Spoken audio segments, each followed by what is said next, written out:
Baik, Assalamualaikum warahmatullahi wabarakatuh. Perkenalkan, kami dari FRI 006 ingin mempresentasikan tugas besar yang telah diberikan. Berikut merupakan hasil diskusi yang telah kami lakukan untuk memenuhi tugas besar mata kuliah logistik dan praktikum. Berikut merupakan anggota kelompok kami. Yang pertama ada Melnia Kusuma Fitri, yang kedua Faiz Nurniayah, dan yang ketiga Muhammad Almeida Putra. Selanjutnya akan dijelaskan oleh rekan saya. Baik, selanjutnya di sini saya akan menjelaskan mengenai proses bisnis existing dari topik retail, sales, and demand forecasting. Di mana proses bisnis yang ada pada bisnis retail, sales, dan demand forecasting melibatkan beberapa tahap seperti pemesanan, pengiriman, persediaan, dan peramalan permintaan. Saat ini proses ini mungkin dilakukan secara manual atau menggunakan sistem yang tidak terintegrasi sepenuhnya.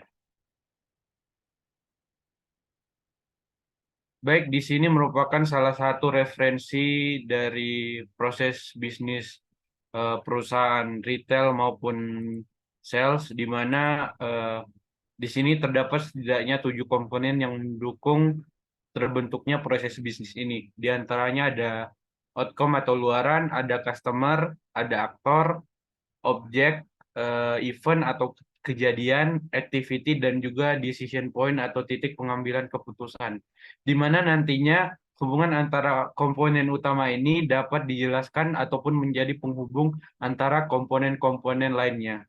Dan juga proses bisnis dari perusahaan ini terdiri dari uh, activity maupun kejadian di mana terdapat berbagai aktivitas dan pengambilan keputusan.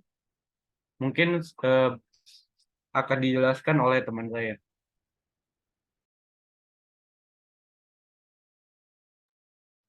Oke, yang selanjutnya di sini tuh rencana dari usulan penggunaan IoT pada proses bisnis retail, sales, dan demand forecasting. Nah, di sini kami memberikan beberapa usulan dari rencana dari IoT ini. Yang pertama yaitu pemesanan otomatis, di mana kami mengusulkan menggunakan eh, perangkat IoT seperti sensor dan tag RFID atau radio frequency identification yang mana pada produk dan rak sistem dapat secara otomatis mendeteksi produk yang habis atau mendekati habis. Jadi hal ini akan mengirimkan notifikasi langsung ke sistem pemesanan untuk memesankan produk yang diperlukan.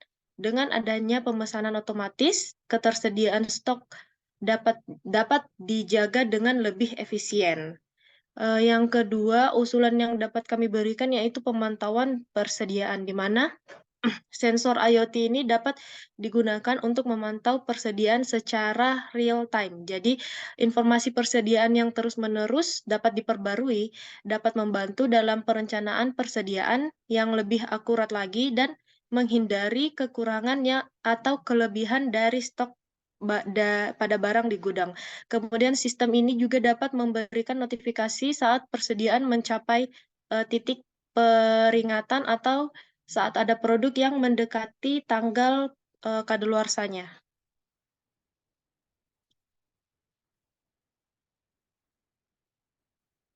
Oke. Selanjutnya akan Selanjut- dijelaskan oleh rekan saya. Baik, selanjutnya merupakan analisis dari dampak penggunaan IoT terhadap ukuran kinerja. Analisis dampak penggunaan IoT terhadap ukuran kinerja yaitu pada proses bisnis ini dapat memiliki dampak positif yang signifikan terdapat ukuran kinerja berikut tersebut. Berikut merupakan ukuran kinerja yang kami dapatkan. Yang pertama ada efisiensi waktu. Di sini efisiensi waktu otomatisasi pemesanan, pemantauan persediaan, dan pelacakan pengiriman secara real-time. Hal ini akan mengurangi waktu yang diperlukan untuk menyelesaikan tugas-tugas dari proses bisnis. Hal ini nantinya akan meningkatkan efisiensi operasional secara keseluruhan. Yang kedua, ukuran kinerja pada peningkatan produktivitas. Dengan adanya pemantauan persediaan dan permintaan yang lebih akurat, serta proses otomatisasi, karyawan dapat fokus pada tugas-tugas yang lebih bernilai pada kegiatan yang memiliki nilai tambah seperti pengelolaan kualitas produk dan strategi.